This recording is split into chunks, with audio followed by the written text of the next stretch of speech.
ዓለም በድንጋጤ ውስጥ ናት። ዶናልድ ትራምፕ እና የፓኪስታኑ ፊልድ ማርሻል አሲም ሙኒር ይህ ያልተጠበቀ ወዳጅነት በመካከለኛው ምስራቅ ያለውን የጦርነት ደመና ሊገፍ ይችላል።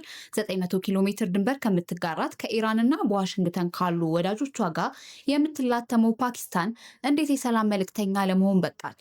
ዛሬ በዚህ ቪዲዮ የኢስላማባድ ድብቅ ዲፕሎማሲ ጨዋታዎችንና በትራምፕ በሙኒር መካከል ያለውን ሚስጥራዊ ትስስር እንፈትሻለን። ፓኪስታን እንዴት ትራምፕን አሳምና ሳይጠበቅ የኢራን ጦርነት አሸማጋይ ሆነች? በዚህ መካከለኛው ምስራቅ ጦርነት ውስጥ ፓኪስታን ራሷን በአደራዳሪነት ማቅረቧ ብዙዎችን አስገርሟል። ምናልባት ሊያስገርም አይገባ ይሆናል። የአሜሪካ ፕሬዝዳንት ዶናልድ ትራምፕ የፓኪስታን መከላከያ ዋና አዛዥ ፊልድ ማርሻል አሲም ሙኒር ወዳጅ ናቸው። ትራምፕ በተደጋጋሚ ተወዳጅ ፊልድ ማርሻል ብለው ይጠሯቸዋል። እንዲሁም ሙኒር ኢራንን ከአብዛኛዎቹ በተሻለ ሁኔታ እንደሚያውቋት ቀደም ሲልም ተናግረዋል። ኢራን የፓኪስታን ጎረቤት ብቻ ሳትሆን 900 ኪሎ ሜትር ወይም ከዚያ በላይ ድንበርም ትጋራለች። ነገር ግን ሁለቱ ሀገራት ድንበር ከመጋራት ባሻገር ጥልቅ የባህል ሃይማኖት ትስስር ያለው የወንድማማች ግንኙነት አላቸው። ከዚህ ሁሉ በላይ ደግሞ የአሜሪካ የአየር ኃይል የጦር ሰፈሮች በአገሪቱ ውስጥ ያሉ በባህረ ሰላጤ ውስጥ ካሉት ብዙ የተለመዱ አሸማጋዮች በተለየ መልኩ እስካሁን ድረስ ወደ ግጭት ተስባ አልገባችም። ፓኪስታን በአሜሪካና በኢራን መካከል ሰላም እንዲወርድ ለማሸማገል ብርቱ ፍላጎት አላት። ያም ሆኖ ኢስላማባድ ከሁለቱ ጎረቤቶች አፍጋኒስታንና ህንድ ጋር ግጭት ውስጥ የገባች አገር ራሷን የሰላም መልእክተኛ አድርጋ እንዴት እንዳስቀምጠች ጥያቄዎች ተነስተዋል።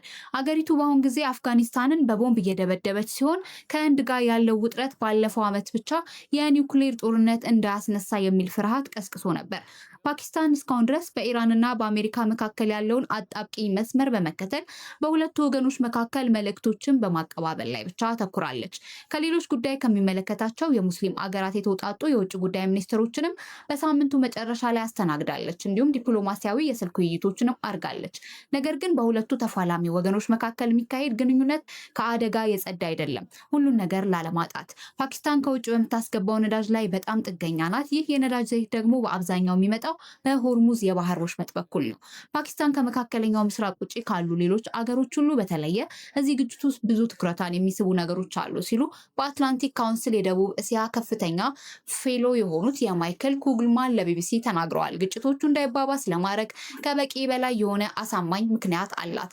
የፓኪስታን መንግስት በመጋቢት ወር መጀመሪያ ላይ የቤንዚንና የናፍጣ ዋጋ ይህ የነዳጅ ዘይት ደግሞ በአብዛኛው የሚመጣው በሆርሙዝ የባህር ወሽመጥ በኩል ነው። ፓኪስታን ከመካከለኛው ምስራቅ ውጭ ካሉ ሌሎች ሀገሮች ሁሉ በተለየ እዚህ ግጭት ውስጥ ብዙ ትኩረቷን የሚስቡ ነገሮች አሉ ሲሉ በአትላንቲክ ካውንስል የደቡብ እስያ ከፍተኛ ፌሎ የሆኑት ማይክል ኩልማን ለቢቢሲ ተናግረዋል። ግጭቶቹ እንዳይባባሱ ለማድረግ ከበቂ በላይ የሆነ አሳማኝ ምክንያት አላት። የፓኪስታን መንግስት በመጋቢት ወር መጀመሪያ ላይ የቤንዚንና ናፍጣ ዋጋን በ20 በመቶ አካባቢም ጨምሯል። ነዳጅ ለመቆጠብ በሚል የመንግስት ሰራተኞች በሳምንት ለ4 ቀናት ብቻ እንዲሰሩ የሚል ውሳኔዎችንም አስተላልፏል። ጦርነቱ ከቀጠለ በፓኪስታን ያለው የኢኮኖሚ ጫና በከፍተኛ ሁኔታ ይጨምራል ይላሉ በካራቺ ቢዝነስ አስተዳደር ተቋም የፖለቲካ ሳይንስ ፕሮፌሰር ፋራሃን ሲዲቅ። እንዲሁም የግጭቱ እየተባባሰ መሄድ ምን ሊያመጣ ይችላል የሚል ስጋትም አለ። ባለፈው ዓመት መስከረም ወር ፓኪስታን ከሳውዲ አረቢያ ጋር የመከላከያ ስምምነት ተፈራርማለች። ይህ ስምምነት በሁለቱ ሀገሮች ላይ የሚፈጸም ማንኛውም ጥቃት በሁለቱም ላይ እንደተቃጣ ይቆጠራል የሚል አንቀጽ ይዟል። ይህ ደግሞ ሳውዲ አረቢያን ጦርነቱን ብትቀላቀል ስምምነቱ ተፈጻሚ እንዲሆን ብትጠይቅ ፓኪስታን ምን ታደርጋለች የሚል ጥያቄም ያስነሳል። ሲዲቅ ለእኛ ያለው ችግር በሳዑዲ ወደ ጦርነቱ እንድንቀላቀል ከተጠየቅን መላው የምዕራብ ድንበሯን በአብዛኛው ለአደጋ የተጋለጠ ይሆናልን ብለዋል። ፓኪስታን ከአፍጋኒስታን ጋር ሁሉን አቀፍ ጦርነት ውስጥም ገብታለች። የአፍጋኒስታኑ ታሊባን በድንበሮች ውስጥ የሽብር ቡድኖችን እንደሚያስቀምጥ ትከሳለች።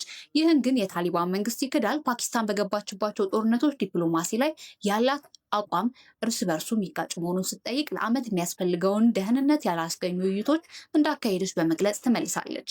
ነገር ግን ሲዲቅ ያላቸው ስጋት ፓኪስታን ወደ ጦርነቱ ልትሳብ ትችላለች የሚል ብቻ ሳይሆን በአገር ውስጥ ያሉ ቅቡልነትን ጭምር መሆኑንም ተናግረዋል። የኢራን ጠቅላይ መሪ በአሜሪካ በእስራኤል የጋራ የአየር ድብደባ ከተገደሉ በኋላ ባሉት ቀናት ኢራንን የሚደግፉ ሰልፈኞች በፓኪስታን ጎዳናዎች ላይም ተካሂደዋል። በዚህ ወቅት በካራቺ የሚገኘው የአሜሪካን ቆንስላ ጽሕፈት ቤት ለማጥቃት የሞከሩትን ጨምሮ በርካቶችም ተገድለዋል። የፓኪስታን ውሳኔ ሰጪዎችም ለዚህ በጣም ስስ እንደሆኑ እርግጠኛ ናቸው። የሆነ ነገር ለማግኘት ከዚህ ውጭ ደግሞ ፓኪስታን በዓለም አቀፍ ደረጃ ያላት ቁመና አለ።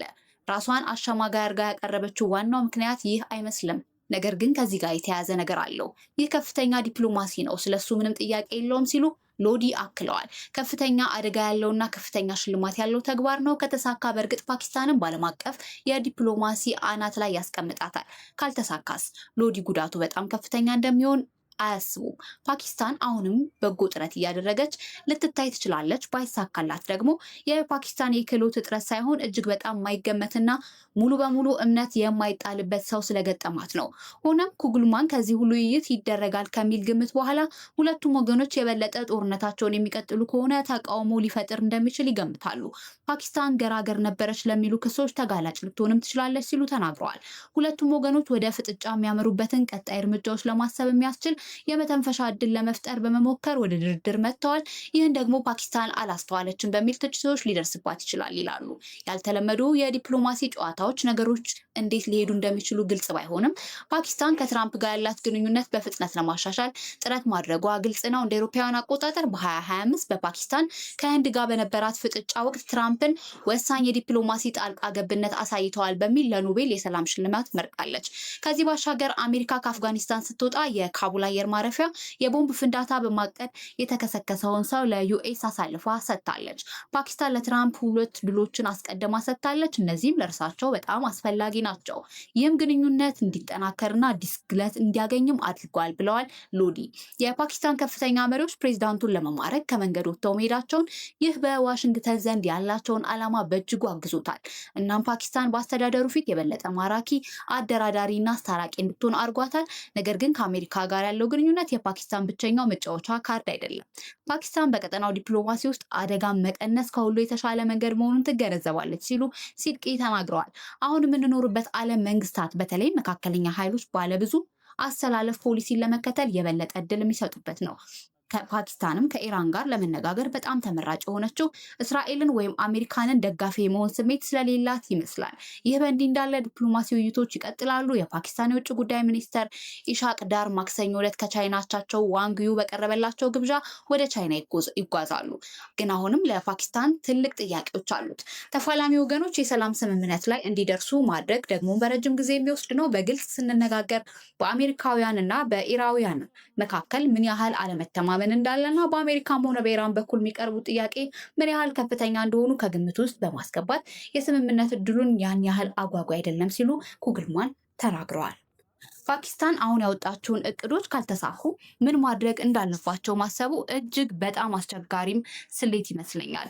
ይህ የፓኪስታን ድንገተኛ የዲፕሎማሲ ጉዞ የፊልድ ማርሻል አሲም ሙኒር ሚና ቢቢሲ ዘገባ ላይ ተመስርቶ ያቀረብንላችሁ ትንታኔ ነበር። ፓኪስታን ይህን አደገኛ ግን ደግሞ ትርፋማ ሊሆን የሚችል የሰላም መንገድ ተጉዛ ስኬታማ ትሆን ይሆን ወይ? የእናንተስ ግምት በኮሜንት አጋሩን።